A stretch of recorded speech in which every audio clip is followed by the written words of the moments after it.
No, darling, I haven't.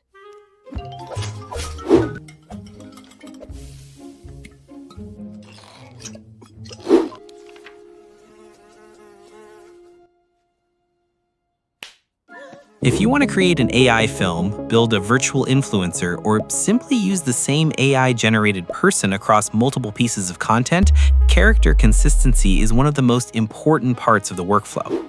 Today's image models are already extremely capable. They can generate realistic faces, detailed environments, convincing lighting, and almost any visual style you could describe. And if you use strong reference images and carefully structure your prompts, you can get a character that looks fairly consistent across several generations. But fairly consistent is not always enough. The face can slowly change.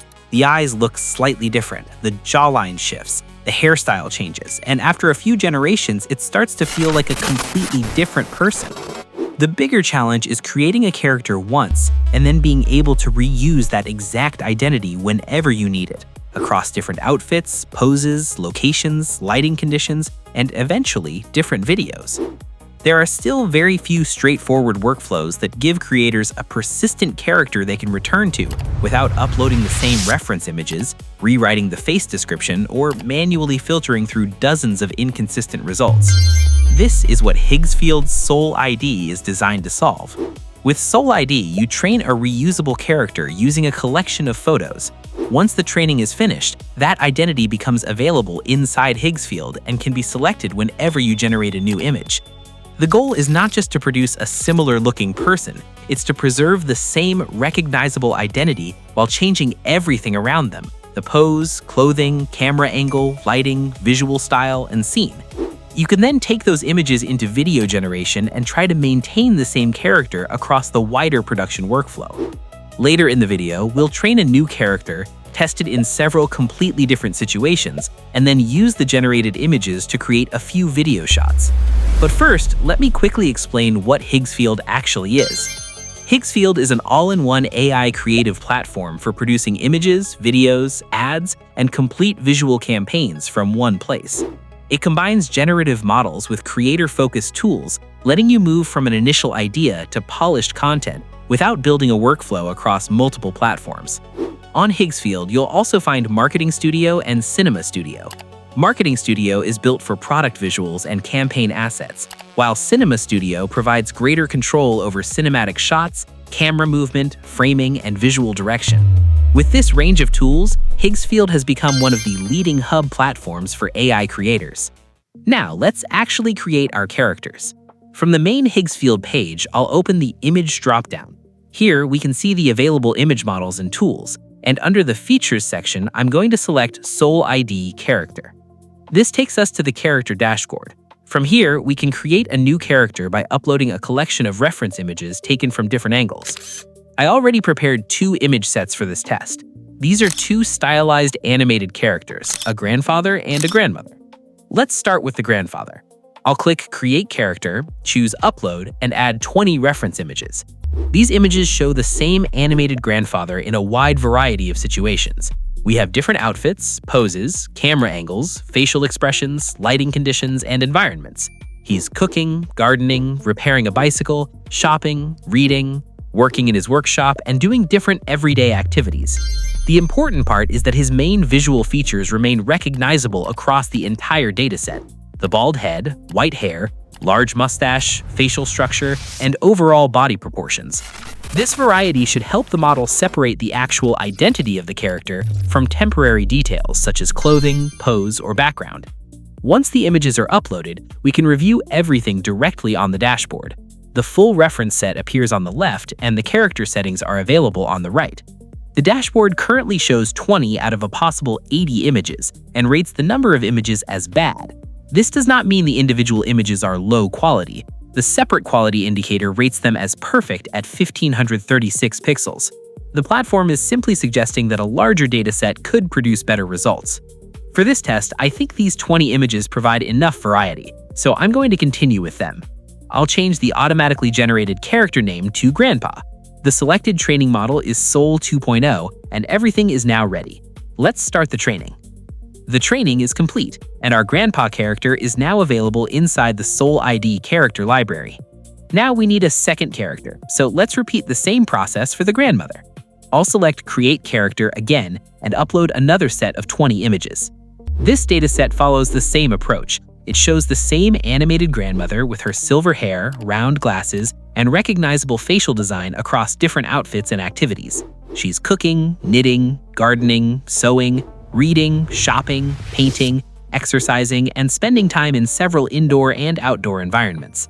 Again, the scenes are changing, but the identity of the character remains consistent throughout the reference set.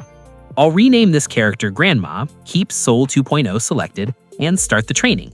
And now the second training is complete. We have both characters available in our library, Grandma and Grandpa, each trained using 20 reference images. Creating the characters is only the first part of the test. The more important question is what happens when we start placing them into completely new generations. So now let's see how we can use these Soul ID characters when generating new images, and whether they can actually maintain the same identity across different scenes. Now let's move to the video section and see how these characters can be used inside a generation. On the left side, we have the prompt field, and directly below it, there is the Elements option. When I open Elements, Higgsfield shows the characters connected to my account, including the Grandma and Grandpa characters we just trained. Before a newly trained character becomes available for video generation, Higgsfield may ask you to complete an eligibility check. This check confirms that the character can be used with the current video workflow. Once the character passes, it becomes available as a reusable element inside the prompt. There's also a faster way to access it. Instead of opening the Elements panel every time, I can simply type the @ symbol directly into the prompt field. This immediately opens a list of the available characters. I can select Grandma or Grandpa, and Higgsfield adds that character to the prompt as an element. A small reference thumbnail also appears above the prompt, so it's easy to see which character is currently active in the generation. From here, I can continue writing the scene around that character, describing the action, environment, camera movement, and the rest of the shot. For the first generation, I'm using Grandpa and Grandma directly inside the prompt. The idea is a short domestic comedy scene where Grandpa searches the entire living room for his reading glasses, even though they are resting on top of his head the whole time. Grandma is calmly knitting while he becomes increasingly dramatic, eventually lifting her entire armchair to look underneath it. The prompt also defines the dialogue, shot progression, character reactions, music, and sound effects. For the settings, I'm using CDance 2.0 with a 15-second duration, a 16:9 aspect ratio, 1080p resolution, high bitrate, and audio enabled. Everything is ready, so let's start the generation. The video is complete. Let's check the result. Honey, have you seen my glasses? No, darling, I haven't.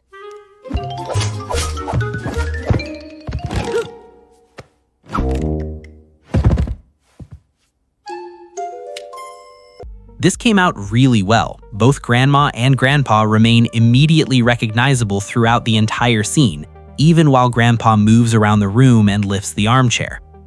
The warm living room environment, expressive animation, knitting details, and Grandma's reaction all work together, and the final reveal with the glasses still sitting on Grandpa's head delivers the joke clearly.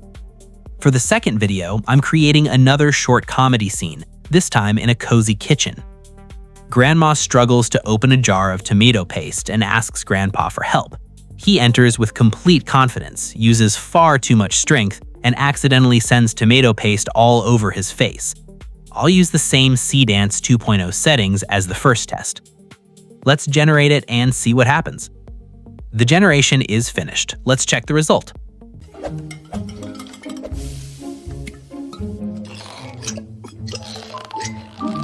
Honey, please help me.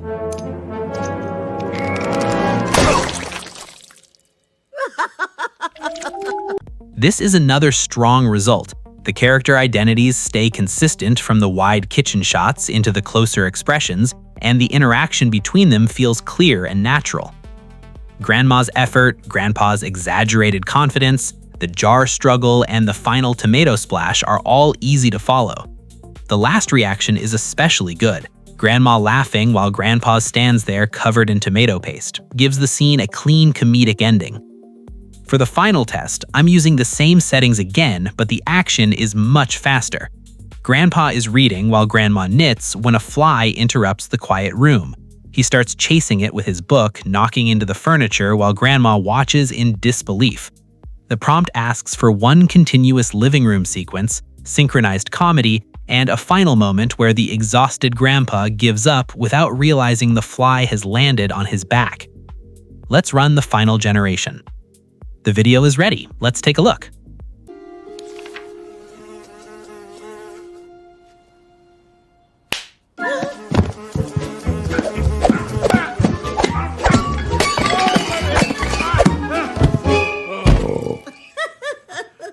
This result is also very good, especially considering how much movement is happening. Grandpa remains consistent through the fast chase, while Grandma stays clearly recognizable and her reactions help sell the comedy. The room, lighting, character proportions, and animated feature film style stay visually coherent, and the ending works perfectly.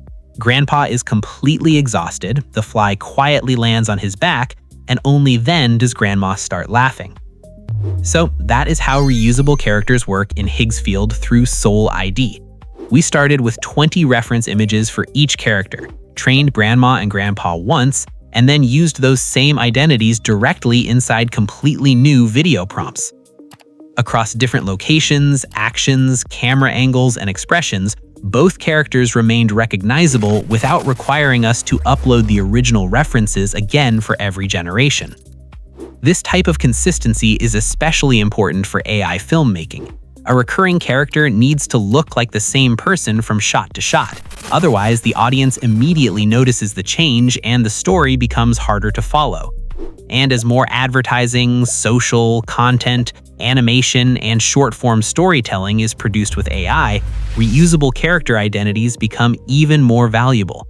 They turn a character into a production asset that can be carried across an entire series instead of being a lucky result from one generation.